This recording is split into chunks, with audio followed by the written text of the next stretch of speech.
chest.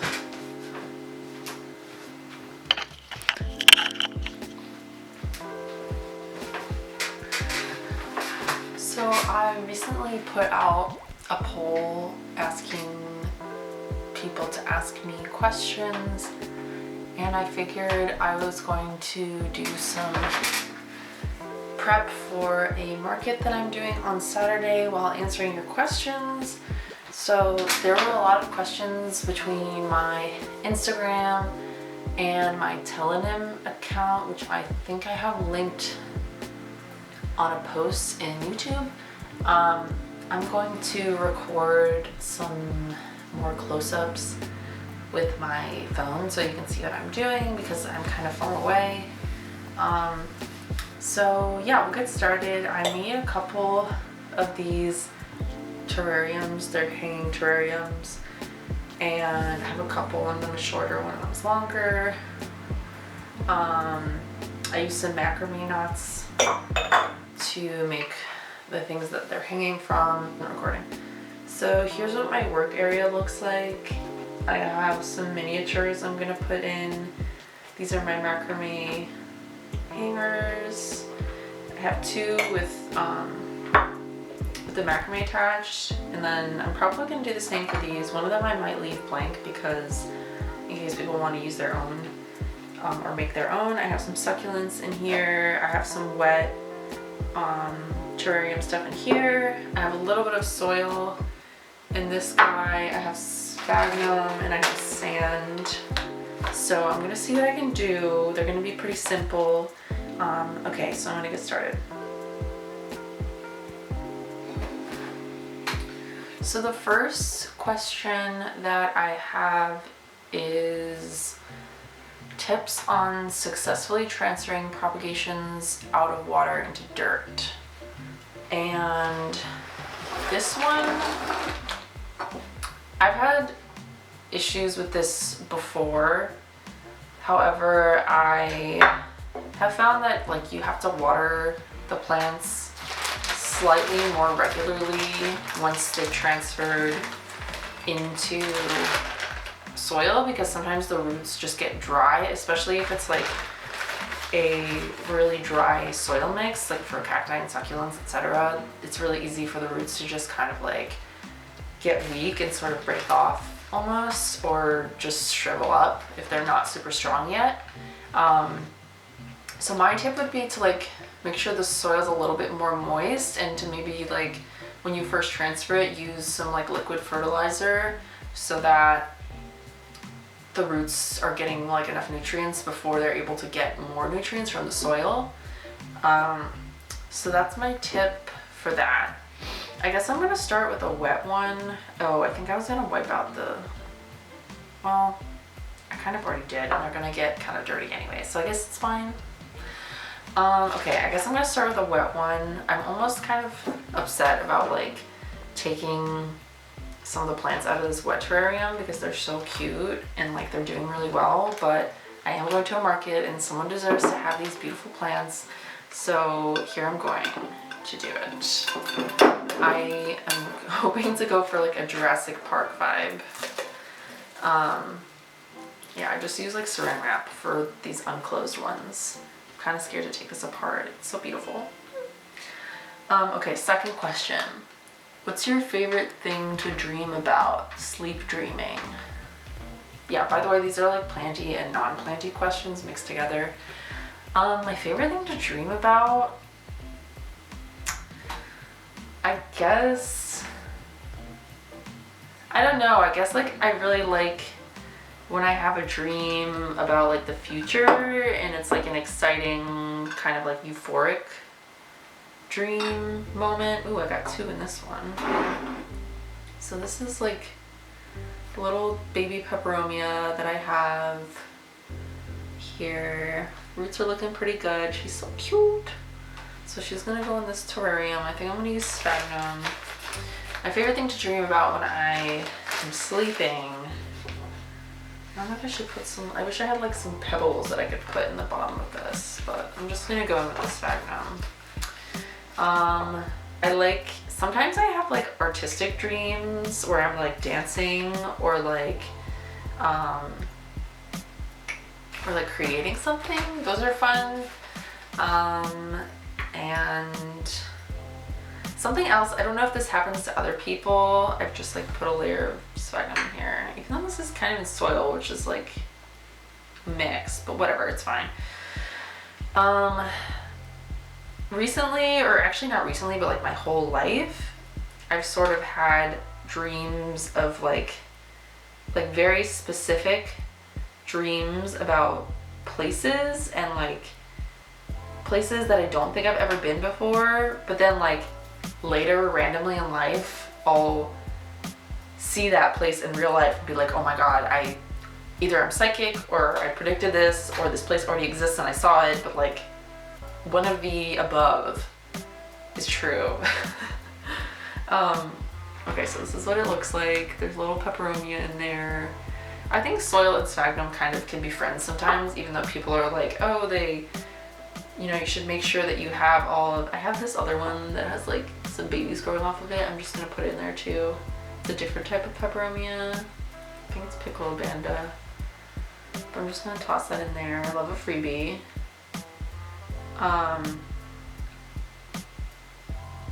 Oh yeah, people are usually like, oh, you know, they can't be friends. But I guess unless it's like totally like surrounded the root and it's gonna rot, I guess that's bad. Anyways, I'm not even talking about a question anymore. My laptop's gonna keep falling asleep. How would you describe your relationship with yourself in one word? I guess like fluctuating, or like ever changing. I think I can be really hard on myself. So I think I can tend to be kind of harsh, but then like the next day I'll be like, oh, it really wasn't that big of a deal. I need to chill.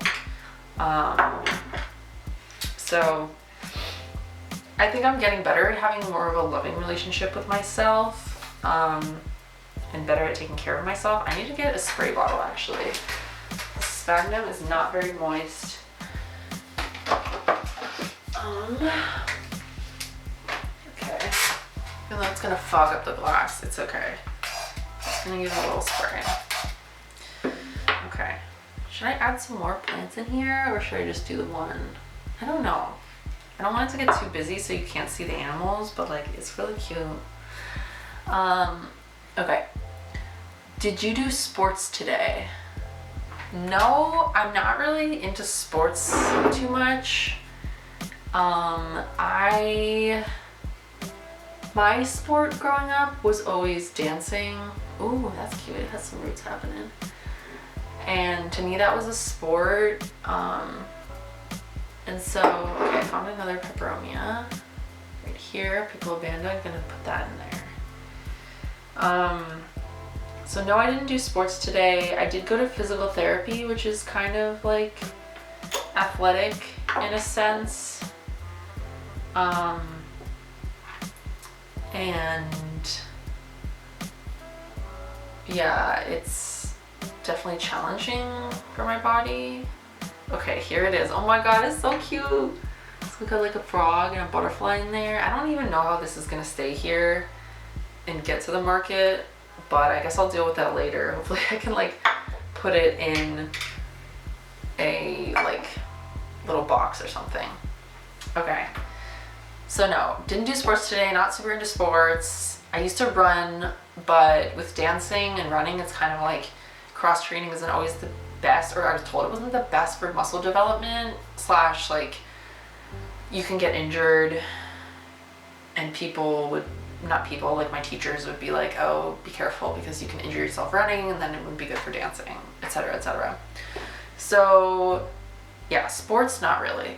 What are you listening to right now? I guess my self-talk. In the current moment, there's some birds outside.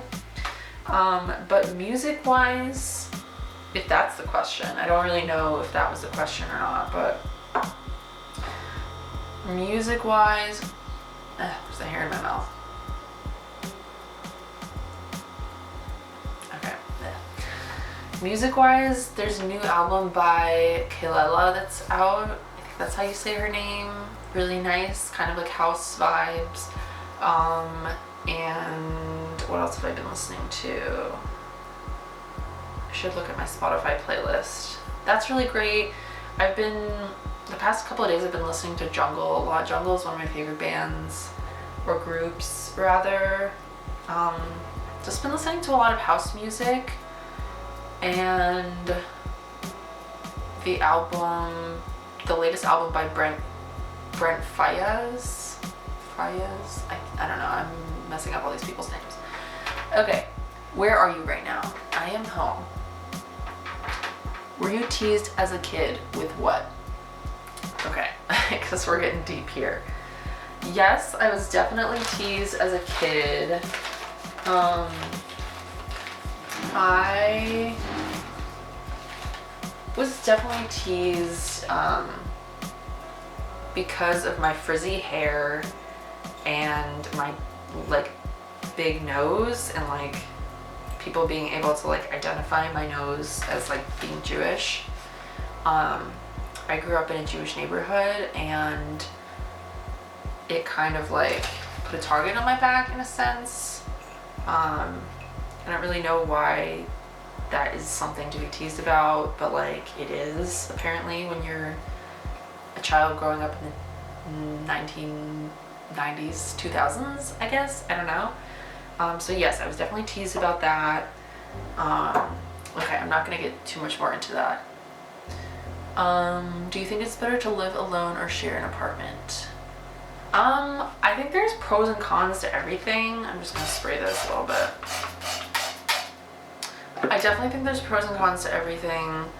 I think the nice part, ooh, more roots, about living alone is that you kind of get to make all the choices about what goes where and how you want to decorate, and like just coming home and knowing that like you won't be like disturbed. Look how cute they are. And like you can come home to quiet.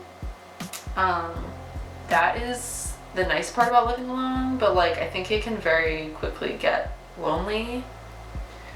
And yeah, I was living alone for a year before I moved in with my partner, and especially during the pandemic, it was just like it just felt like a panic attack, honestly, all the time, because you know, it's kind of like waking up in the middle of the night and you think you hear something and you're just like, oh well, I'm dead if like anyone's gonna come in here. Like I don't really have anyone to protect me, type of thing. I mean, obviously I can protect myself to some capacity, but I think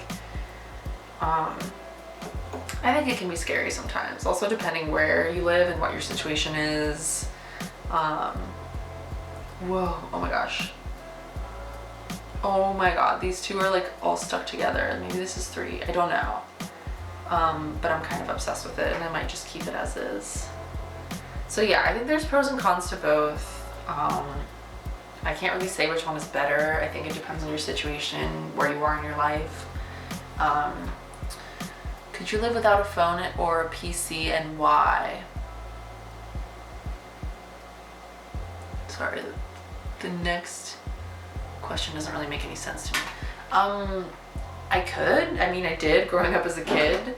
I think it's really interesting for me when I see that, like, wow, I don't even know if I can fit this in here.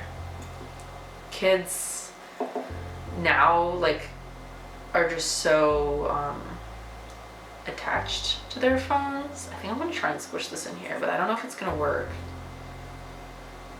Oh god. I need to separate them, but I don't want to rip the roots. Or are they entangled? I don't know.